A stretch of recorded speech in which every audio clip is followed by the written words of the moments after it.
Jeffrey Vappie, the former NOPD officer and bodyguard for Mayor LaToya Cantrell, pleaded not guilty in federal court today to charges. He's charged now with carrying on a romantic relationship with the mayor while on the clock collecting pay from the city.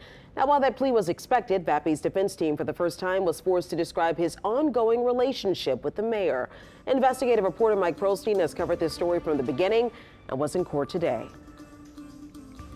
Mr. Vappie is anxious to clear his name.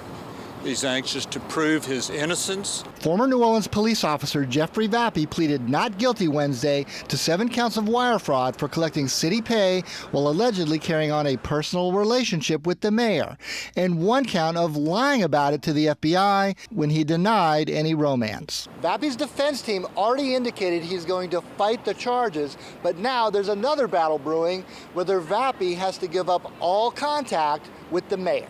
In this last-minute motion, government prosecutors requested that Vappie cut off all communication with potential witnesses in the case as a condition of his release on a recognizance bond. Vappie's attorneys, Harry Rosenberg and Sean Clark, said that would be fine except for one witness, Mayor Cantrell.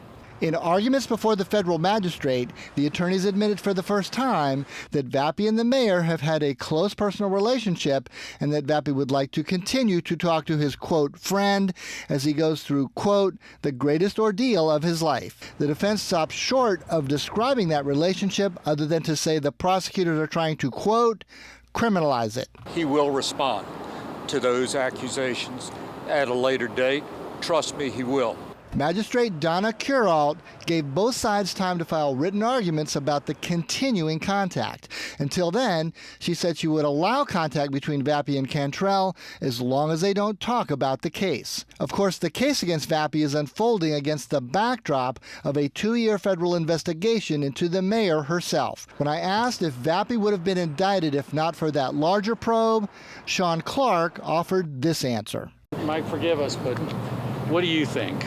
Mike Pearlstein, WWL, Louisiana. The U.S. Attorney's Office argued that no contact condition is necessary to minimize the chance of, quote, undue collusion or influence. The magistrate judge is expected to issue a final ruling on the bond condition next week.